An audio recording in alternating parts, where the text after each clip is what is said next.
ഞാൻ ലിറ്ററലി കൃഷ്ണാനന്ദ കഥ ഇതിൻ്റെ ഒരു സിനോപ്സിസ് പോലെ കഥ പോലെ എൻ്റെ അടുത്ത് പറഞ്ഞു. ഞാൻ ചോദിച്ചാൽ എന്ത് കഴിച്ചപ്പോൾ ഈ ഐഡിയ വന്നത്?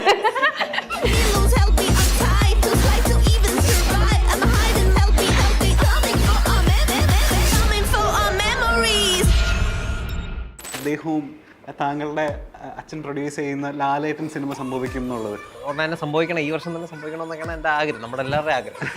അത് ത്രില്ലറായിരിക്കും അല്ലേ? പിന്നെ എനിക്ക് അതിനെപ്പറ്റി കൂടുതൽ കഥയുടെ കാര്യം ഞാൻ പറയാൻ പറ്റത്തില്ല. പറഞ്ഞാൽ അവൻ്റെ കഥ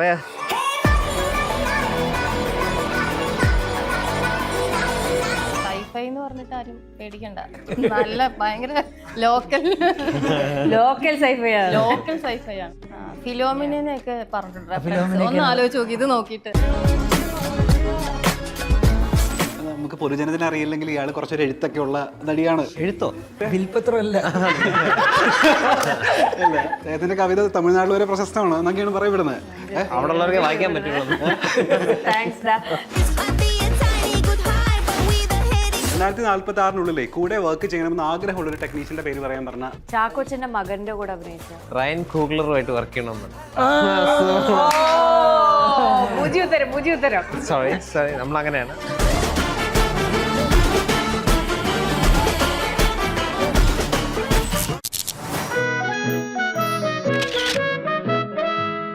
ഒരു കൃഷാന്ത് സിനിമ വരികയാണെന്ന് പറയുമ്പോൾ ഒരു ആവറേജ് മലയാളി പ്രേക്ഷകർക്ക് ഉണ്ടാവുന്ന എക്സൈറ്റ്മെന്റ് വളരെയധികം കൂടുതലാണ്. അദ്ദേഹത്തിന് ആദ്യമായി കൊളാബറേറ്റ് ചെയ്യാണ് രജിഷ വിജയൻ്റെ കൂടെ. And Divyaprabha and Niranj Maniyanpilla Raju, welcome. Thank you. Sir, എനിക്ക് സാറിനെ കാണുന്ന സമയത്ത് ആദ്യം ചോദിക്കാൻ തോന്നുന്ന കാര്യമേ, ആരാണ് നിങ്ങളുടെ സിനിമകളുടെ പേരിടുന്നത്? ഇപ്പോൾ ആവാസവ്യൂഹം ആണെന്നുണ്ടെങ്കിലും പുരുഷ പ്രേതമാണെന്നുണ്ടെങ്കിലും എല്ലാ സിനിമകൾക്കും ഒരു യൂണീക്നെസ് ഉണ്ട്, ഒരു കടിച്ചാൽ പൊട്ടാത്തൊരു സാധനമുണ്ട്. ഒരു സിനിമയ്ക്ക് പേരിടാൻ എത്ര സമയം വരെ എടുക്കാറുണ്ട്? ഇതിനൊക്കെ പെട്ടെന്നായിരുന്നു. എനിക്ക് ഏറ്റവും ടൈം എടുത്തത് വൃത്താകൃതിയിലുള്ള ചതുരം. അത് കുറേ സമയം എടുത്തു. കാരണം എന്ന് വെച്ച് കഴിഞ്ഞാൽ അതൊരു ചെറിയ എന്തോന്ന് വേറൊരു പേരായിരുന്നു, പക്ഷേ അതിൻ്റെ മീനിങ് കിട്ടാൻ കുറേ സമയം എടുത്തു. അത്രയും തോട്ടൊക്കെ ഉണ്ട്, പക്ഷേ ഹെക്റ്റിക്കല്ല അത്. ഇതിനാരോ പേരിട്ടെ? ഇതിന് നമ്മൾ മസ്തിഷ്കമരണം ഞാൻ തന്നെ. ഈ പേരിടുന്നതിൽ താങ്കൾ ഒരു കിക്ക് കണ്ടെത്തുന്ന ആളാണോ? അല്ല, എനിക്ക് ഭയങ്കര കിക്കുണ്ടെന്ന് വെച്ചാൽ എനിക്ക് സ്പെസിഫിക്കലി ഇഷ്ടമുള്ള ആർട്ട് വർക്കുകൾ കാണുമ്പോഴത്തേക്ക് എൻജോയ്മെൻ്റ് ഉണ്ട്, പിന്നെ നമുക്ക് ചിന്തിക്കാൻ അവസരമുണ്ട്, പിന്നെ നമ്മൾ അതിന് കൂടുതൽ ഫർദർ അതിനെക്കുറിച്ച് ആലോചിക്കുമ്പോൾ അതിന് വീണ്ടും വീണ്ടും വീണ്ടും വീണ്ടും മീനിങ്സും അങ്ങനെയൊക്കെ വരുന്ന സാധനങ്ങൾ എനിക്ക് ഭയങ്കര പേരുപരമായിട്ട് പാട്ടിലായാലും എല്ലാത്തിലും അതാണ് ഇഷ്ടം. ഇപ്പം മസ്തിഷ്കമരണത്തിനും അങ്ങനെ ഒരു ബ്രെയിൻ ഡെഡ് ഉണ്ട്, ബ്രെയിൻ റോട്ട് ഉണ്ട്, പിന്നെ അത് കഴിഞ്ഞിട്ട് അങ്ങനെ അല്ലാതെ സിനിമ കാണുമ്പോഴത്തേക്ക് ഇത് ഓരോ സൊസൈറ്റിയിൽ സോഷ്യൽ കമൻട്രി ഒക്കെ ഉണ്ട് അങ്ങനെ.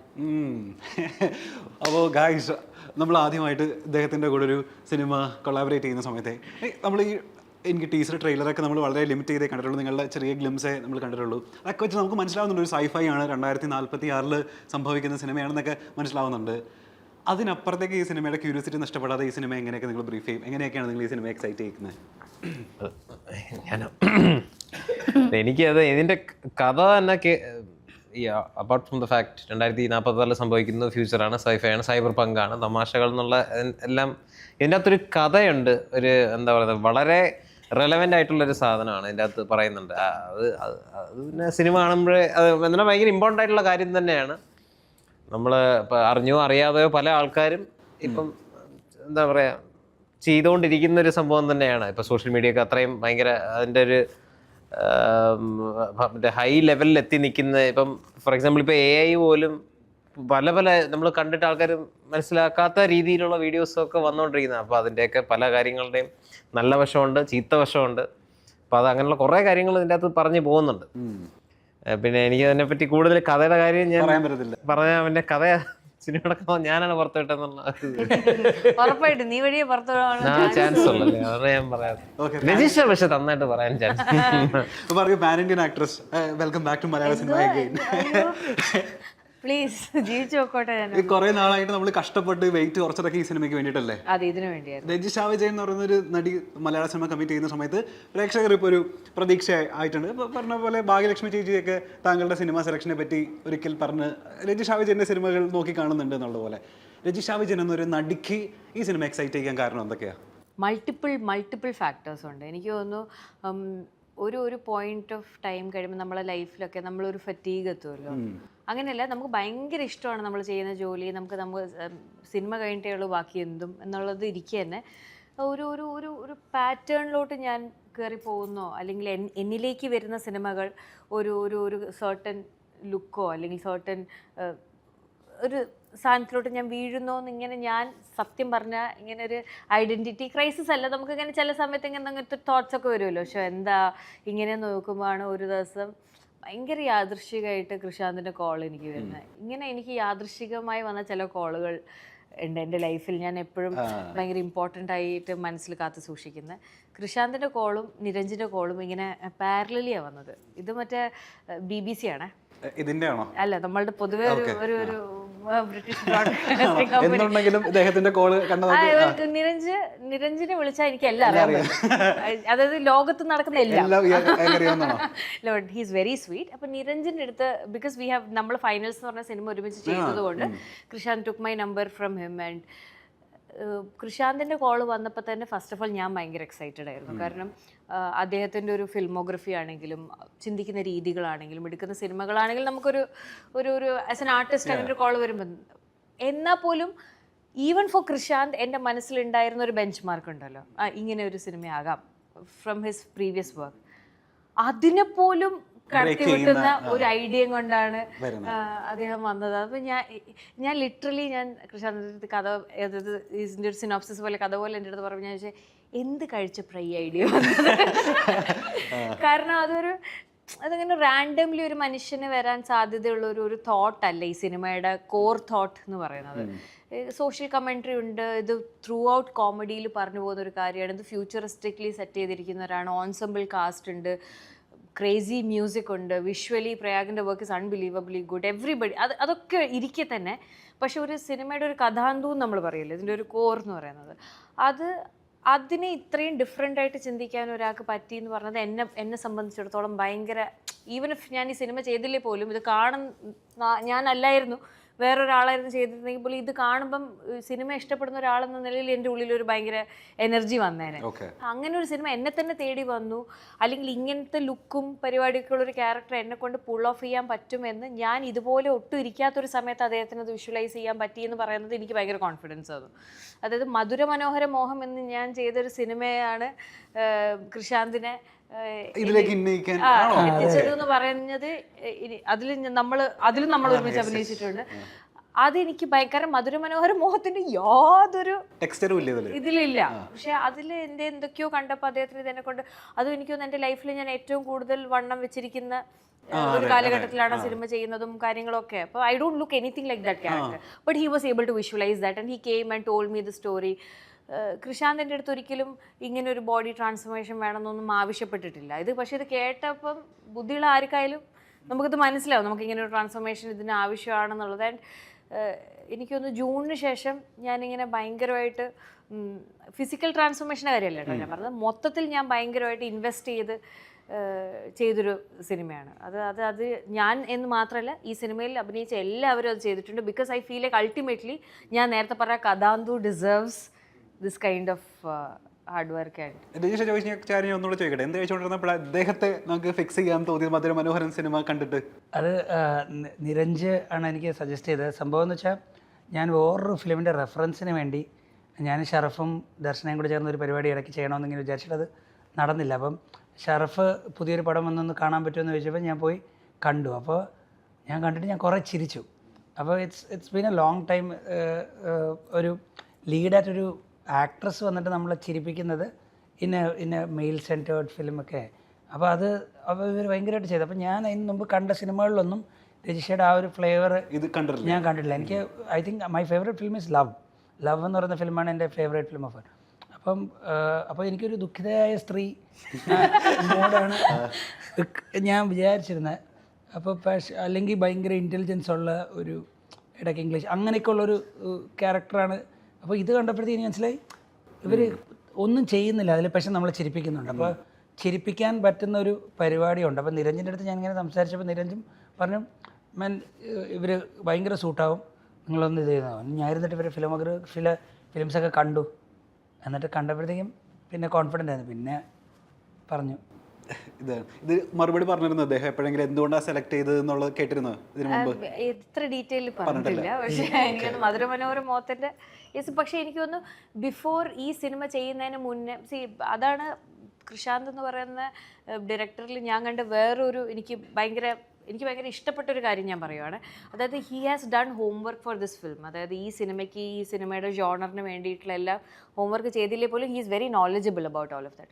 പക്ഷെ നമ്മൾ കാസ്റ്റ് ചെയ്യാൻ പോകുന്ന ഒരു ആക്ടറിൻ്റെ പ്രീവിയസ് സിനിമകളെല്ലാം പോയി കണ്ട് അവർ ഇതുവരെ ചെയ്തത് എന്താണ്, അവരുടെ ഇമോഷൻ എന്താണ്, അവരുടെ റേഞ്ച് എന്താണ്, അല്ലെങ്കിൽ അവർ പിടിക്കുന്ന മീറ്റർ, ഇതൊന്നും എൻ്റെ ഒരു അത്യാവശ്യം ഉണ്ടെന്ന് വിശ്വസിക്കുന്ന ഒരു ഇൻഡസ്ട്രി അല്ല മൊത്തത്തിൽ all over the film industry. അപ്പോൾ പക്ഷേ ഹി വെൻറ്റ് ത്രൂ ദാറ്റ് ചെയ്തു. അപ്പോൾ എൻ്റെ അടുത്ത് പറഞ്ഞു ഞാനിങ്ങനെ ചില സാധനം ഞാനിങ്ങനെ നോട്ട് ചെയ്തിട്ടുണ്ട്, അത് നമുക്ക് പിടിക്കേണ്ട, നമുക്ക് വേറെ പരിപാടി പിടിക്കാം മറ്റേത്. അപ്പോൾ നമ്മൾ നമ്മൾ ഇത് ചെയ്യുമ്പോഴും നമ്മൾ തമ്മിൽ കോൺസ്റ്റന്റ് ഇന്ററാക്ഷൻ ഉണ്ട്. ഇത് ഞാൻ ഒരു എക്സ്പ്രഷൻ ഒക്കെ മാർക്കറ്റ് ഈ എക്സ്പ്രഷൻസ് നമുക്ക് വേണ്ട, അതായത് ഭയങ്കര മെറ്റിക്കുലസ്ലി പ്ലാൻഡ് ആണ് സിനിമയുടെ എല്ലാം ഷൂട്ട്. അത് ഞാൻ പറഞ്ഞ എന്നിൽ ചെയ്ത വർക്ക് മാത്രമല്ല ഞാൻ പറയണേ. നമ്മൾ ഒരു സിനിമയുടെ ഞാൻ ഇങ്ങനെ ഒരു പ്രോസസ്സിൽ ഇതുവരെ വർക്ക് ചെയ്തിട്ടില്ല. കൃഷാന്തിൻ്റെ set is very different from the rest of the film sets I have personally worked in. He meticulously pre planned ആണ് എല്ലാം. ഇത്രയും പ്ലാനിങ്ങിലൂടെ സിനിമയിലൂടെ കിടക്കുന്ന ഒരാളെ ഞാൻ കണ്ടിട്ടില്ല. എനിക്ക് തോന്നുന്നു പ്രോബബ്ലി പല സമയത്തും ഇതിന് മുന്നേ ചെയ്ത സിനിമകളിൽ ഉണ്ടായിരുന്ന ബഡ്ജറ്റ് കൺസ്ട്രെയിൻസ് പലതും ക്രാക്ക് ചെയ്യാനും കമ്മ്യൂണിക്കേഷൻ ക്രാക്ക് ചെയ്യാനും ഒക്കെ അദ്ദേഹം ചെയ്ത ശ്രമങ്ങൾ എനിക്ക് തോന്നുന്നു ഏറ്റവും കൂടുതൽ പ്രോബബ്ലി അതിൻ്റെ എന്താ പറയുക ഫ്രൂട്ട്ഫുൾ ആയത് അല്ലെങ്കിൽ ഏറ്റവും കൂടുതൽ അതുകൊണ്ട് ഗുണം ഉണ്ടായത് ചിലപ്പോൾ ഈ സിനിമയ്ക്കായിരിക്കാം. കാരണം അത് അല്ലാണ്ട് ഇത്രയും ലാർജ് സ്കെയിലിൽ എടുക്കേണ്ട ഒരു സിനിമ നമുക്ക് ഇങ്ങനെ എക്സിക്യൂട്ട് ചെയ്യാൻ പറ്റില്ല. അത് മലയാള സിനിമയിൽ മാത്രം നമ്മൾ കണ്ടുവരുന്ന ഒരു ബ്യൂട്ടിഫുൾ കാര്യമാണ്. നമുക്കൊരു ഒരു പർട്ടിക്കുലർ ബഡ്ജറ്റിൽ നമ്മൾ ലാർജ് സ്കെയിൽ സിനിമകൾ എക്സിക്യൂട്ട് ചെയ്യുന്നു എന്ന് പറയുന്നത്. And Krishand does is amazingly beautiful. And ultimately പറയാൻ വന്നതാണ് I feel very lucky that I got chosen to play Freeda. ഞാൻ ഭയങ്കര ഹാപ്പിയാണ് ഈ സിനിമ എനിക്ക് കിട്ടിയത്. ഓക്കെ, ഇനി ദിവ്യയിലേക്ക് വരികയാണെന്നുണ്ടെങ്കിൽ ഇപ്പോൾ പായൽ കപാടിയെ പോലൊരു നടിയുടെ ആക്ഷന് മുന്നിൽ അഭിനയിച്ചിട്ടേ പിന്നീട് ഇദ്ദേഹത്തിൻ്റെ ഫിലിമിലേക്ക് വരുന്ന സമയത്തെ ഇദ്ദേഹത്തിൻ്റെ ഒരു സ്കൂൾ ഓഫ് ഫിലിമിങ് എങ്ങനെയാണെന്നാ മനസ്സിലാക്കിയിട്ടുള്ളത് ഇപ്പോൾ അഭിനയിച്ച് കഴിഞ്ഞപ്പോൾ? എനിക്ക് കമ്പയർ ചെയ്യാൻ പറ്റത്തില്ല. രണ്ടുപേരും അക്കാദമിക് ബാക്ക്ഗ്രൗണ്ട് ഉള്ള ആൾക്കാരാണ്. എനിക്ക് ഇതുവരെ ഇപ്പം ഞാൻ വർക്ക് ചെയ്തത് മൊത്തത്തിൽ പറഞ്ഞാൽ പലതും പല പ്രോസസ്സാണ്. അപ്പം നമ്മൾ ഫ്ലെക്സിബിൾ ആയിട്ട് ഇരിക്കാന്നേ ഉള്ളൂ, ഒന്നിൽ സ്റ്റക്ക് ആവാതെ. കൃഷാന്തിൻ്റെ പായലിൻ്റെ എനിക്ക് ഒട്ടും കമ്പയർ ചെയ്യാൻ പറ്റില്ല. അങ്ങനെ വേറെ നടക്കുമെന്ന് പോലും എനിക്കറിയത്തില്ല. കാരണം അതിനുള്ള ടൈമും എല്ലാ രീതിയിലും അത് അവർക്ക് ഉണ്ടായിരുന്നു. പ്രോപ്പർ എല്ലാ വർക്ക്ഷോപ്പ് ചെയ്തു, എല്ലാ സീറ്റ്സ് ചെയ്തു. പക്ഷേ ഇതിലോട്ട് വരുമ്പോൾ കുറച്ചും കൂടെ ഭയങ്കര ഇൻട്രസ്റ്റിംഗ് ആയിട്ട് തോന്നുന്നത് അത് നമ്മളിപ്പോൾ കഥ സംസാരിച്ചു അല്ലെങ്കിൽ അത് സംസാരിക്കുന്നിട മുതൽ കോൺസ്റ്റൻ്റ് ആയിട്ട് നമ്മളത് സംസാരിക്കുന്നുണ്ട് ഇതിനെക്കുറിച്ച്. അത് കഴിഞ്ഞ് സെറ്റിൽ വെച്ചിട്ടും പുതിയ പുതിയ ഐഡിയാസ് വരും. ഭയങ്കര റിസപ്റ്റീവാണ്. നമ്മൾ എന്തെങ്കിലും പറഞ്ഞു കഴിഞ്ഞാൽ കൃഷാന്ത് അപ്പം തന്നെ എന്നാൽ അത് ചെയ്യാം, നമുക്ക് നോക്കാമെന്ന് പറയും. നോക്കിയിട്ട് പറ്റത്തില്ലെങ്കിൽ അത് നമുക്കത് വിടാമല്ല. എല്ലാം നമുക്ക് എക്സ്പെരിമെൻ്റൽ ആയിട്ട് തോന്നിയിട്ടുണ്ട്. ഭയങ്കര എക്സ്പെരിമെൻ്റൽ ആയിട്ടുള്ള ഇപ്പം കിട്ടുന്നത് എനിക്കത് പറഞ്ഞ് ഞാനത് പറഞ്ഞത് അതായത് ആദ്യമേ അതെ ബ്രെയിനിൽ ഇപ്പോൾ വന്നതാ. ഭയങ്കര എക്സ്പെരിമെൻ്റൽ ആയിട്ടുള്ള ആണ്. അപ്പം എനിക്ക് ഓൾറെഡി ശരിക്കും കൃഷാന്തുമായിട്ട് കൊളാബറേറ്റ് ചെയ്യണം എന്ന് ഉണ്ടായിരുന്നു. നമുക്കത് എന്തെങ്കിലും കാര്യത്തിലൊന്ന് കൊളാബറേറ്റ്. പക്ഷെ ഇതിന് ഈ പറഞ്ഞ പോലെ മൾട്ടിപ്പിൾ റീസൺസ് ആണ്. എന്നുവെച്ചാൽ ഇതിൻ്റെ പ്ലോട്ടോ അല്ലെങ്കിൽ എൻ്റെ ക്യാരക്ടർ അങ്ങനെ ഈ പറഞ്ഞ പോലെ എല്ലാം ന്യൂ ആണ്. എൻ്റെ ഫുൾ കാസ്റ്റ് ലിസ്റ്റ് നോക്കിയാലും എല്ലാം എനിക്ക് ന്യൂ എക്സ്പീരിയൻസ് ആയിരുന്നു. ഇവിടെ ആരുടെയും കൂടെ അഭിനയിച്ചിട്ടില്ല. മൊത്തത്തിലൊരു ന്യൂ എക്സ്പീരിയൻസ് ആയിരുന്നു. പിന്നെ ഇങ്ങനെ ഒരു ഈ പറഞ്ഞ പോലെ ഇമോഷണൽ കോമഡി ഡ്രാമ വിത്ത് സൈഫൈ ത്രിൽസോ അല്ലെങ്കിൽ സൈഫൈ ഒരു എലമെൻസോട് കൂടി ഇതെടുക്കാൻ എനിക്ക് തോന്നുന്നു കൃഷാന്തായിരിക്കും ഇവിടെ ഇൻഡസ്ട്രിയിൽ ഏറ്റവും ആപ്റ്റ് ആയിട്ടുള്ള. ഓരോ ഡയറക്ടേഴ്സും നമ്മൾ കാണുന്ന ഒരു സ്ട്രെങ്ത് ഉണ്ടല്ലോ, എനിക്ക് ഈ ഏരിയയിൽ ഭയങ്കര സ്ട്രെങ്ത് ആണെന്ന് തോന്നിയിട്ടുണ്ട്. ഞാൻ നാടകത്തിൽ ചെയ്തിട്ടുണ്ട്, അല്ലാതെ സിനിമയിൽ പുറത്ത് കാണുമ്പോഴൊക്കെ ഷീസ് വെരി ഭയങ്കര ജോവിയലും ഫണ്ണിയും ഭയങ്കര എനർജിയാണ്. സിനിമയിൽ കണ്ടിട്ടില്ല, എന്നെ അങ്ങനെ ആരും കാസ്റ്റ് ചെയ്തിട്ടില്ല. ഇപ്പൊ കൃഷാന്തിനെ പല സ്ഥലങ്ങളിലായിട്ട് നമ്മൾ മീറ്റ് ചെയ്തിട്ടൊക്കെ ഉണ്ട്, ഇപ്പം ഫെസ്റ്റിവൽസിനാണെങ്കിലും ഫ്രണ്ട്സിന്റെ അടുത്താണെങ്കിലും ഒക്കെ. അപ്പം I M so happy that എന്നെ അറ്റ്ലീസ്റ്റ് ആ ഒരു സിനിമയിലൊരു തുടക്കം ചിലപ്പം മസ്തിഷ്കത്തിലായിരിക്കും. എൻ്റെ വേറെ ഒരു കുറച്ചും കൂടെ ലൗഡായിട്ടൊന്നും ഇതുവരെ ചെയ്ത് വെച്ചിരിക്കുന്ന എല്ലാ ക്യാരക്ടേഴ്സും അങ്ങനെ ഒരു ലൗഡ്നെസ് ഒന്നുമില്ല, ഒരു വൾണറബിൾ വേറെ രീതിയിലുള്ള ഒരു കോമിക് സൈഡ് ഒന്നുമില്ല. എക്സാജറേറ്റഡ് കുറച്ച് കാർട്ടൂണിന്റെ തുടക്കത്തിലൊക്കെയാണ് ഈ ക്യാരക്ടർ നിൽക്കുന്നത്. അപ്പോൾ ഇത് ഇച്ചിരി ഡൈജസ്റ്റ് ചെയ്യാനും പാടാണ്. ഡൈജസ്റ്റ് കിട്ടിക്കഴിഞ്ഞ് കഴിഞ്ഞാൽ ബെസ്റ്റ് ക്യാരക്ടർ പോലെയൊക്കെ ഇരിക്കും. ഫിലോമിനെയൊക്കെ പറഞ്ഞിട്ടുണ്ട്. ഒന്ന് ആലോചിച്ച് നോക്കി ഇത് നോക്കിയിട്ട്. അപ്പം എല്ലാ ആൾക്കാർക്കും കണക്ട് ചെയ്യാൻ പറ്റുന്ന ഒരു സിനിമയാണിത്. ഓക്കെ. സൈഫൈ എന്ന് പറഞ്ഞിട്ട് ആരും പേടിക്കണ്ട. നല്ല ഭയങ്കര ലോക്കൽ സൈഫൈ ആണ്. ഈ സിനിമകൾ സെലക്ട് ചെയ്യുന്ന സമയത്ത് ഇന്ന സിനിമയാണ് ചെയ്യാൻ പോവാണെന്നുള്ള ഇതിൽ എനിക്കൊരു നോർമൽ സിനിമ ചെയ്യേ വേണ്ട, അല്ലെങ്കിൽ ആളുകൾ ഇതിന് മുന്നേ കൈവച്ച സാധനങ്ങൾ ചെയ്യരുതെന്നുള്ളൊരു നിഷ്കർഷ ബുദ്ധി അതെപ്പോഴും ഉണ്ടാവും? എല്ലാ സിനിമകൾ ചെയ്യുമ്പോഴും ഉണ്ടാവാറുണ്ടോ? ഡെലിബറേഷൻസ് ഒരു ഫസ്റ്റ് ഡ്രാഫ്റ്റ് കഴിഞ്ഞിട്ട് മനഃപൂർവ്വം ഒരു ഇതാണ് ഈ സീനിൽ വരാൻ പോകുന്ന ക്ലീഷ ഇതാണ്, നമുക്കത് ക്ലീഷ എംബ്രേസ് ചെയ്യണോ അതോ അതിനെ പൊളിക്കണോ എന്ന് എല്ലാ സീനിലും ബൗൺസ് ചെയ്ത് വർക്ക് ചെയ്യാറുണ്ട്. ചില സീനൊക്കെ സീൻ്റെ അകത്ത് മെറ്റീരിയൽ ഭയങ്കര ടഫാണെങ്കിൽ ക്ലീഷയിൽ തന്നെ അത് കമ്മ്യൂണിക്കേറ്റ് ചെയ്ത് എളുപ്പത്തിൽ പോകും. ചില സീൻസുകളിൽ ആ മെറ്റീരിയൽ എളുപ്പമാണെങ്കിൽ എന്നുവെച്ചാൽ കമ്മ്യൂണിക്കേറ്റ് ചെയ്യേണ്ട കോർ ഐഡിയ എളുപ്പമാണെങ്കിൽ അതിനെ എന്തെങ്കിലും ഫിലിം മേക്കിംഗ് വെച്ച് ഇൻട്രസ്റ്റിംഗ് ആക്കാൻ നോക്കുക. അങ്ങനെയായിരിക്കും ഈ വ്യത്യാസം വരുന്നത്. ഓക്കെ. ഇതിപ്പോൾ നമുക്ക് പൊതുജനത്തിന് അറിയില്ലെങ്കിൽ ഇയാൾ കുറച്ചൊരു എഴുത്തൊക്കെ ഉള്ള നടിയാണ്. അപ്പോൾ കുറേ ആളുകൾ ഇദ്ദേഹത്തിൻ്റെ എഴുത്തിനെ പറ്റിയൊക്കെ പരാമർശിച്ചിട്ടുണ്ട് ഇതിനു മുമ്പ്. അപ്പോൾ ഈ ഞാൻ കഴിഞ്ഞ ദിവസം സുരഭിനെ ഇന്റർവ്യൂ ചെയ്യുന്ന സമയത്ത് ഞാൻ എഴുതല്ലേ മറ്റേ വിൽപത്രമല്ല തിരക്കഥയൊക്കെ എഴുതുന്നുണ്ട്. ചില പോയംസ് ഒക്കെ ഉണ്ട്, കവിതയൊക്കെ ഉണ്ട്. അദ്ദേഹത്തിന്റെ കവിത തമിഴ്നാട്ടിൽ വരെ പ്രശസ്തമാണ് എന്നൊക്കെയാണ് പറയപ്പെടുന്നത്. അവിടെ വായിക്കാൻ പറ്റുള്ളൂ. ഇച്ചിരി എഴുത്തൊക്കെ ബാക്ക്ഗ്രൗണ്ട് ഉള്ള അല്ലെങ്കിൽ ഇച്ചിരി ക്രിയേറ്റീവ് സ്പേസ് കുറച്ചധികം ഉള്ള ഇപ്പോൾ ആളുകളുടെ കൂടെ വർക്ക് ചെയ്യുമ്പോഴേ ഇവരുടെ കോൺട്രിബ്യൂഷൻസും ഒരു ഗിവാൻഡേക്ക് എത്രമാത്രം ഈ സിനിമയിലും പൊതുവെ എല്ലാ സിനിമകളും helpful lots. I think there are instances where the entire dialogues ഒക്കെ തന്നെ നമ്മൾ എഴുതിയതിനെ റീഇൻറ്റർപ്രറ്റ് ചെയ്ത് ഇവർ വേറൊരു രീതിയിൽ പറയും. അപ്പം that is new learning four. അപ്പോൾ ഇത് ആപ്റ്റാവും ഇല്ല എന്നുള്ളൊരു ഡിസിഷൻ മേക്കിങ്ങിൻ്റെ വിൻഡോ മാത്രമാണ് കുറവ്. അത് ആ വിൻഡോ ആ സമയത്ത് അപ്പം ചിലപ്പം പോട്ടെ എന്ന് വിചാരിക്കും, എഡിറ്റ് ചെയ്യുമ്പോൾ കട്ട് ചെയ്യാമെന്ന് വിചാരിക്കും ബാഡ് ആണെങ്കിൽ.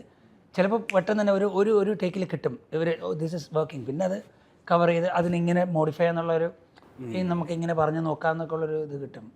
പിന്നെ ഐ തിങ്ക് എവ്രിബഡി ഒരു സിംഗിൾ പേഴ്സൺ ഓൾദോ എനിക്ക് കുറച്ച് ക്രെഡിറ്റ്സ് അങ്ങനെ കിട്ടുന്നുണ്ട്. പക്ഷേ ഓൾദോ ഇതിൻ്റെ അകത്ത് ഒരുപാട് കോൺട്രിബ്യൂഷൻസ് ഉണ്ടെന്നേ. അത് ഭയങ്കര അൺസ്പോക്കൺ ആണ്. അപ്പോൾ ആ കോൺട്രിബ്യൂഷൻസ് എല്ലാം നമ്മൾ ഓപ്പണായിട്ട് അവിടെ എല്ലാം പ്ലാൻ ചെയ്ത് വെച്ചിട്ട് അവിടെ ഇറ്റ്സ് ഓപ്പൺ ടു എക്സ്പെരിമെൻറ്റ്. എല്ലാവർക്കും വന്നിട്ട് എക്സ്പെരിമെൻറ്റ് ചെയ്യാനും ട്രയൽ ഔട്ട് ചെയ്യാനൊക്കെ അതിനുള്ളൊരു ഫ്ലെക്സിബിലിറ്റി ഉണ്ട്. എങ്ങാനും പാളിയാലും we have a basic design where this film will work. അപ്പോൾ ഇതിൻ്റെ അകത്ത് കൂടുതൽ നല്ല സാധനങ്ങൾ വരാൻ വേണ്ടിയുള്ള ഒരു വിൻഡോ ഓപ്പൺ ആക്കിയിട്ടേക്കും. Okay. And you are collaborating with him second അല്ലേ? രണ്ടാമത്തെ തവണയും ഇദ്ദേഹം എന്താ ഇദ്ദേഹത്തിൽ കണ്ടാക്കുന്ന ഏറ്റവും വലിയ ഒരു ട്രെയിൻ? ഞാൻ ആദ്യമായിട്ട് എന്നെ പരിചയപ്പെടുത്തുന്നത് വിഷ്ണു പ്രഭാകർ, നമ്മുടെ നാടക സംഘത്തിൻ്റെ തന്നെ DOP, പുള്ളിയാണ് എന്നെ പരിചയപ്പെടുത്തുന്നത്. അപ്പോൾ ആ സമയത്ത് ആവാസ വ്യൂഹം എന്ന് പറഞ്ഞ സിനിമ ലാപ്ടോപ്പിൽ ഹോട്ടലിൽ വെച്ചിട്ട് ഇങ്ങനെ പോയപ്പോഴത്തേക്കും ആ സമയത്ത് അപ്പം നമ്മൾ കണ്ടുമുട്ടുന്നു. അപ്പോൾ എനിക്ക് ആവാസ വ്യൂഹത്തിൻ്റെ ഒരു 20 മിനിറ്റ് ലാപ്ടോപ്പിൽ കണ്ടപ്പോൾ ഞാൻ ഇങ്ങനെ ആദ്യം ഇങ്ങനെ വേറൊരു രീതി തുടങ്ങുന്നു, പിന്നെ പടം മാറുന്നു. അപ്പം ഞാൻ ഇങ്ങനെ ഞെട്ടി, ദൈവമേ ഭയങ്കര കിടിലാണല്ലോ. ഞാൻ പറഞ്ഞു ചേട്ടാ ഇത് എവിടെയാണ് നമുക്ക് തിയേറ്ററിൽ കാണാനുള്ള അവസ്ഥ? IFKയിൽ വരുന്നുണ്ടെന്ന് പറഞ്ഞു. അപ്പം ഞാൻ പറഞ്ഞു എനിക്ക് കാണണം എന്ന് പറഞ്ഞു. ഫസ്റ്റ് ഡേ പോയി കാണുന്നു, ഞെട്ടുന്നു, ആൾക്കാർ കൈയടിക്കുന്നു. ഞാൻ അന്ന് വൈകിട്ട് തന്നെ വിളിച്ച് പറഞ്ഞു ഇങ്ങനെ അവാർഡ് കിട്ടും, എന്തായാലും ഇതിന് എന്തെങ്കിലുമൊക്കെ അവാർഡുകൾ കിട്ടുന്നുണ്ട്. അതിന് സ്റ്റേറ്റ് അവാർഡ് കിട്ടി, നാഷണൽ അവാർഡ് കിട്ടി, IFKയിൽ എല്ലാം കിട്ടി. അങ്ങനെ എടുത്തപ്പോൾ പിന്നെ ഞാൻ ചാൻസ് വഹിക്കൽ തുടങ്ങി. ഇങ്ങോട്ട് ഹെഡ് ചെയ്താണോ? അപ്പോൾ ഞാൻ അങ്ങോട്ട് പിന്നെ അല്ല, നമ്മൾ ഇത്ര കഴിവുള്ള ഒരാളെ കിട്ടുമ്പോൾ നമ്മൾ ചോദിക്കാതിരിക്കാൻ പാടില്ല, ചോദിച്ചു. അങ്ങനെ പറഞ്ഞിങ്ങനെ ഇടയ്ക്ക് വിളിച്ച് പറഞ്ഞ ഇങ്ങനെ ഒരു സീരീസ് ഉണ്ട്, അതിലൊരു ക്യാരക്ടർ ഇങ്ങനെ കാണും എന്നൊക്കെ പറഞ്ഞു. അപ്പം അങ്ങനെയാണ് 4.5 ഗ്യാങ്ങിൽ വരുന്നത്. അപ്പോൾ തന്നെ ഫസ്റ്റ് ഇപ്പം എൻ്റെ ക്യാരക്ടർ, എൻ്റെ അകത്ത് അൽത്താഫ് എന്ന ക്യാരക്ടർ പുള്ളി കുറച്ച് സൈലൻ്റ് പോലത്തെ ഒരു ക്യാരക്ടർ ആയിരുന്നു. അപ്പം ഞാൻ ഫസ്റ്റ് ഡേ ഈ എൻ്റെ അത് ശംഭു എന്ന് പറഞ്ഞൊരു ക്യാരക്ടർ പാടുന്നൊരു സ്ഥലത്ത് ഞാൻ ഭയങ്കര ഇളകി ഡാൻസ് ചെയ്യാൻ തുടങ്ങി. കൃഷ്ണൻ പറഞ്ഞു, മാൻ നിങ്ങൾ ഈ മീറ്റർ പിടിക്കുകയാണെങ്കിൽ ഇത് ഫുൾ പിടിക്കണം. വേണം. ഓഹോ ഓക്കെ, ഞാൻ എന്നാൽ പിന്നെയാണ് ഞാൻ ചുമ്മാ കൗണ്ടറുകളും അവിടെ ഇവിടെയൊക്കെ എന്നിട്ട് ഞാൻ ചോദിക്കും ഇത് പറയാമോ. അപ്പോൾ ആ സ്പേസ് ആക്ടേഴ്സിന് കൊടുക്കും. എന്ത് വേണമെങ്കിലും ചെന്ന് പറയാം. പൊട്ടത്തരമായിരിക്കും, വളരെ മോശം ഡാർക്ക് ഹ്യൂമർ ആയിരിക്കും. പുള്ളി പറയാം ചിലത് പറയും, ചിലത് ഓക്കെ ഇത് ദിസ് ഇസ് അക്സെപ്റ്റബിൾ, ഇതിടാം, ഇവിടെ ഇടാം. മറ്റേതൊക്കെ പറയും ഞാൻ ശരിക്കും എന്ത് പറയും വേണ്ട, ഒരിക്കലും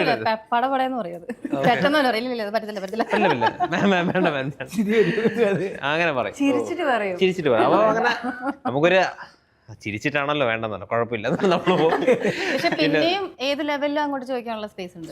ചിരിച്ചിട്ട് പറയുന്നോണ്ടാ നമ്മൾ ഡിസ്കറേജ്ഡ് ആവാം. അതെ അതെ ആ. അപ്പം because he wants us to keep doing it. അതെ, കാരണം എവിടെയെങ്കിലും എവിടെയെങ്കിലൊക്കെ അത് കൊളുത്തുന്നുണ്ട്. കൊടുത്തു, എവിടെയെങ്കിലും ഒക്കെ കൊള്ളും. അതെ, സെക്കൻഡ് ടൈം ഇദ്ദേഹത്തെ അങ്ങോട്ട് അപ്രോച്ച് ചെയ്തല്ലേ മസ്തിഷ്കത്തില്?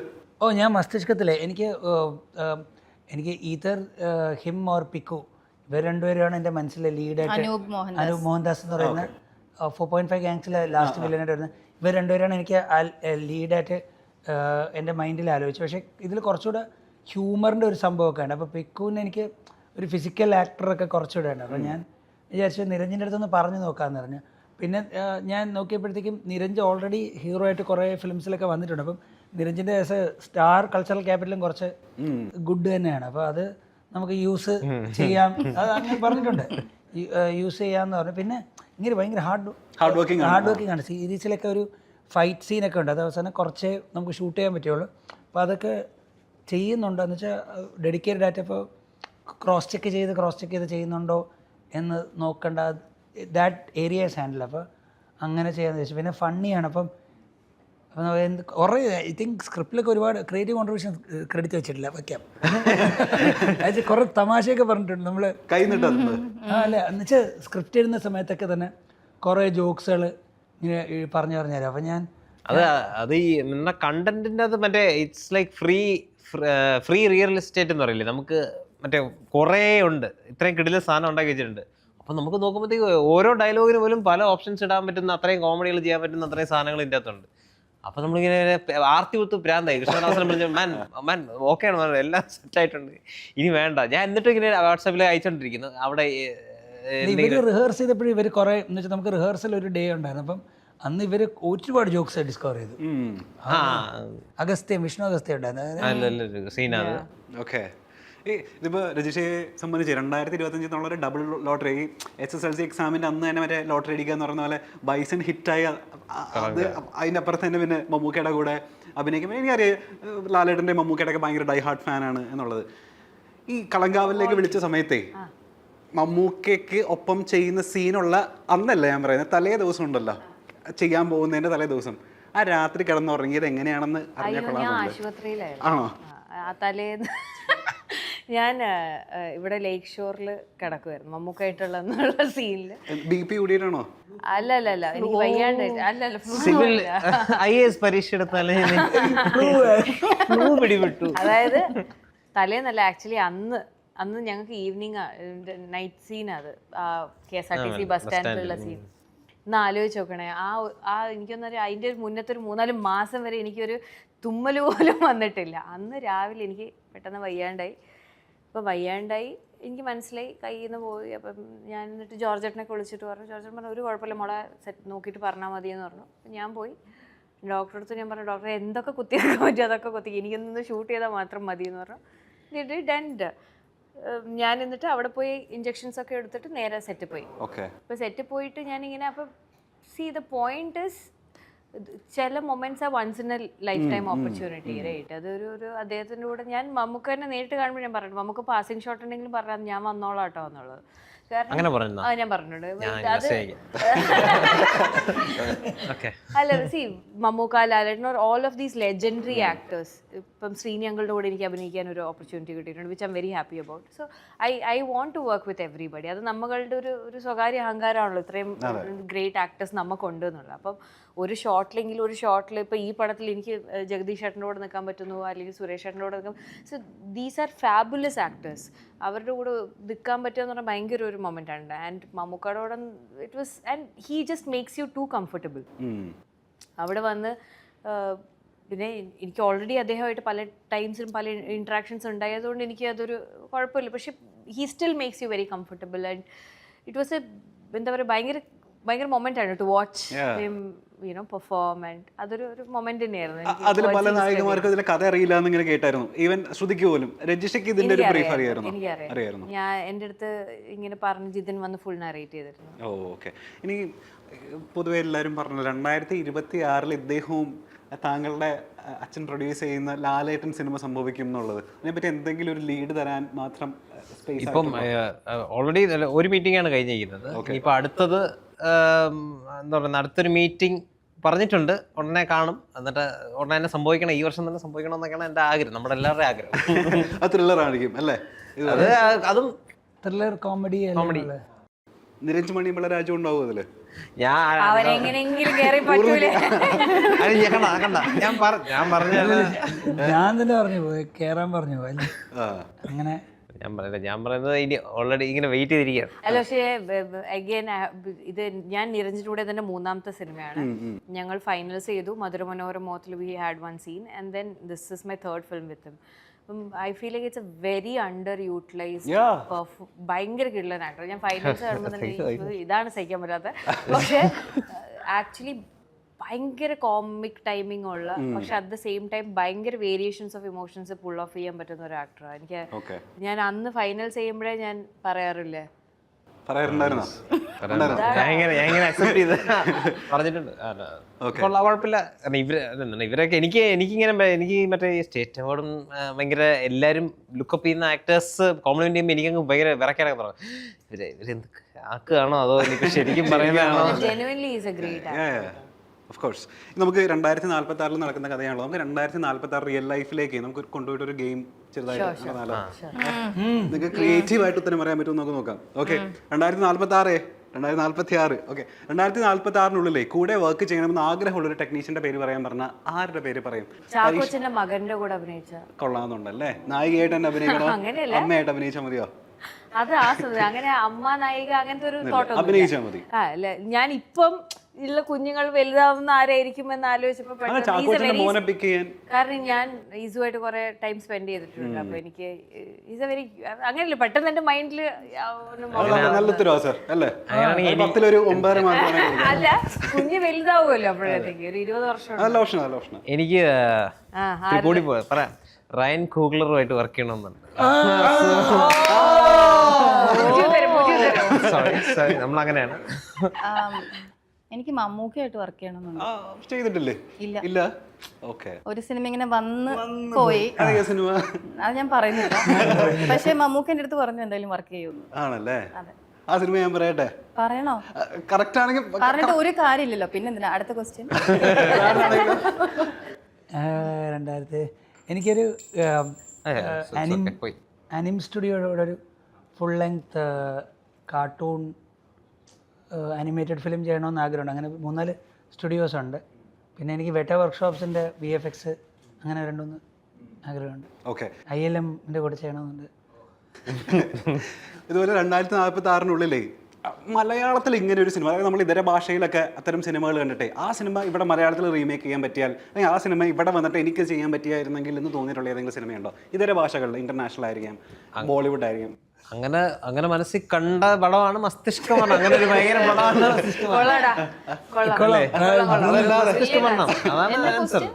ഇതര ഭാഷകളിലൊക്കെ കണ്ടിട്ടേ അത്തരം ഒരു സിനിമ ഇവിടെ മലയാളത്തിൽ സംഭവിച്ചിരുന്നെങ്കിൽ എന്ന് തോന്നിയിട്ട് ആ സിനിമയിൽ അഭിനയിക്കാൻ അങ്ങനെ എന്തെങ്കിലും സിനിമകളുണ്ടോ? I feel like first of all ഒരുപാട് ഡിഫറെൻ്റ് ആയിട്ടുള്ള സിനിമകൾ ഇപ്പോൾ വരുന്നത് മലയാളത്തിൽ നിന്നാണ്. അത് we are very proud of. പക്ഷേ എനിക്ക് മറ്റേ ഈ സ്പ്ലർജിങ് ഉണ്ടല്ലോ, അതായത് ബഡ്ജറ്റ് വൈസ് നമുക്കിങ്ങനെ ഈ പൈസേനെ കുറിച്ചൊരു വേവലാതി ഇല്ലാതെ നമുക്ക് അങ്ങ് ഒരു എന്താ പറയുക ഒരു cinema larger than life cinema എടുക്കാം എന്നുള്ള ഒരു ഓപ്പർച്യൂണിറ്റി അപ്പോഴത്തേക്ക് വരണം എന്നൊരാഗ്രഹമുണ്ട്. പിന്നെ പ്രോബബ്ലി സംതിങ് ലൈക്ക് എൻ ആവറ്റാർ, നമ്മൾ അങ്ങനത്തെ ഒരു സിനിമയൊന്നും കണ്ടിട്ടില്ലല്ലോ. Something like that.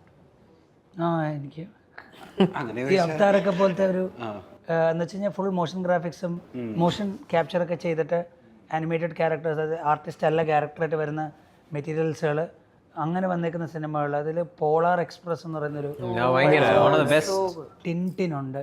അപ്പം ഈ 2 സിനിമകളും എനിക്ക് ഭയങ്കരമായിട്ട് I want to do such films where artist ഉണ്ട് എന്ന ആർട്ടിസ്റ്റ് ഇല്ല, ഡയറക്ടർ ഉണ്ട് എന്ന ഡയറക്ടർ ഇല്ല, അങ്ങനത്തെ ആഗ്രഹമുണ്ട്. അല്ല, ഇതൊക്കെ തന്നെ എന്തെങ്കിലും ഒരു ഔട്ട് ഓഫ് ദി ബോക്സ് പരിപാടി. ഇപ്പോൾ അവതാർ പറഞ്ഞു, അങ്ങനെ നമ്മൾ ഈ നോർമൽ ചെയ്യുന്ന വേറൊരു വേൾഡിൽ വർക്ക് ചെയ്യാന്നുള്ളത്. അടുത്ത ക്വസ്റ്റ്യൻ 2046 ആകുമ്പോഴേക്കും ഈ അഭിനയം അല്ലാതെ വേറെ എന്തെങ്കിലും മേഖലയിൽ സിനിമയ്ക്കുള്ളിൽ തന്നെ കൈവെക്കണമെന്ന് ആഗ്രഹമുള്ള ഏതെങ്കിലും മേഖലയുണ്ടോ? ഫിലിം മേക്കിംഗ് ഉണ്ട്. എഴുത്തുണ്ടോ? അറിയില്ല എനിക്ക്. പക്ഷെ behind the camera something I want to work in എന്നുള്ളതാണ്. അതായത് when I feel like okay ആക്ടിങ്ങിൽ എനിക്ക് കൂടുതൽ സ്പേസ് കുറയുന്നു, അല്ലെങ്കിൽ എൻ്റെ അടുത്ത് കുറേ ടൈമുണ്ട് എനിക്ക്, അല്ലെങ്കിൽ എന്നെ കൊണ്ട് പറ്റുമെന്ന് എനിക്ക് കോൺഫിഡൻസ് വരുന്ന ഒരു സമയത്ത് ഒരു പടം പുൾ ഓഫ് ചെയ്യാൻ പറ്റുമെങ്കിൽ ചെയ്യണം എന്നുണ്ട്. പ്രൊഡ്യൂസർ ആവാൻ താല്പര്യമുണ്ടോ? പ്രൊഡക്ഷൻ എനിക്ക് ഫിലിം മേക്കിങ്ങും അല്ല സ്റ്റോറി ഐഡിയ ഉണ്ട്, പക്ഷെ എനിക്ക് എഴുതാനുള്ള പേഷ്യൻസ് എനിക്കില്ല. എനിക്ക് ഭയങ്കര റെസ്റ്റ്ലെസ്. പ്രൊഡ്യൂസ് ചെയ്യോ? ആദ്യം ഞാൻ ആദ്യം റിച്ച് ആവണം, എന്നിട്ട് സമയമുണ്ട്, 46-20 വർഷം. സമയമുണ്ട്. അപ്പൊ രക്ഷപ്പെട്ടാ ഞാൻ പ്രൊഡ്യൂസ് ചെയ്യാം. ആര്, ഞാനോ നീയോ? രണ്ടുപേരും.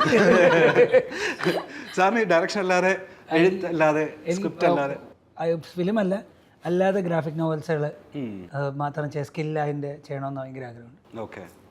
എപ്പോഴും ആഗ്രഹമുണ്ടെന്ന് വെച്ചാൽ 2046 ആവുമ്പോഴേക്കും മലയാള സിനിമയിൽ പ്രത്യേകിച്ച് ഇങ്ങനൊരു ചേഞ്ച് ഉണ്ടായാൽ വളരെയധികം നന്നായിരിക്കുമെന്ന് ആഗ്രഹിക്കുന്ന സാധനം എന്താ? അല്ല, I think we R on A very good path എന്ന് തോന്നുന്നു മലയാള സിനിമ. ആണ് എൻ്റെ ഒരു കാരണം. ഈ പറഞ്ഞ പോലെ ഈ റിസോഴ്സസ് ചോദ്യം നേരത്തെ കിട്ടിയായിരുന്ന എല്ലാവരും പട്ടപട്ടാന്നത്തിനും പറയുന്നതാണ്. ഞാൻ എന്ത് ചെയ്യാൻ.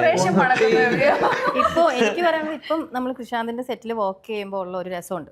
ഭയങ്കര അറ്റ്മോസ്ഫിയർ ആണെങ്കിലും വേറെ ഒരു പവർ ഹൈറാർക്കി ഒന്നും ഇല്ലാണ്ട് എല്ലാവരും ഈക്വലി ട്രീറ്റ് ചെയ്യുന്ന ഒരു, അത് എല്ലാ സെറ്റിലും കിട്ടണമെന്നുണ്ട് എനിക്ക്. ഓക്കെ. അത് ഒരുപാട് സ്പേസസിൽ ഇപ്പോൾ അത് നല്ല ഉണ്ട്. ലൈക്ക് യങ് ഫിലിം മേക്കേഴ്സിൻ്റെ, യങ് എന്ന് പറഞ്ഞു കഴിഞ്ഞാൽ ഫിലിം മേക്കർ യങ് എന്ന് പറയുമ്പോൾ 40 വയസ്സാവുക, എന്നാലും യങ് ഫിലിം മേക്കേഴ്സിൻ്റെ സ്പേസുകളിലെല്ലാം ഇപ്പം ആ ഒരു സംഭവം വരുന്നുണ്ട്. അവരുടെ ബ്രെയിനിലുള്ള ഐഡിയയും കൂടെ കമ്മ്യൂണിക്കേറ്റ് ചെയ്യാൻ ഇപ്പം ടെക്നോളജി ഉണ്ട്, AI ഉണ്ട്, പ്രീവിയസിനൊക്കെ.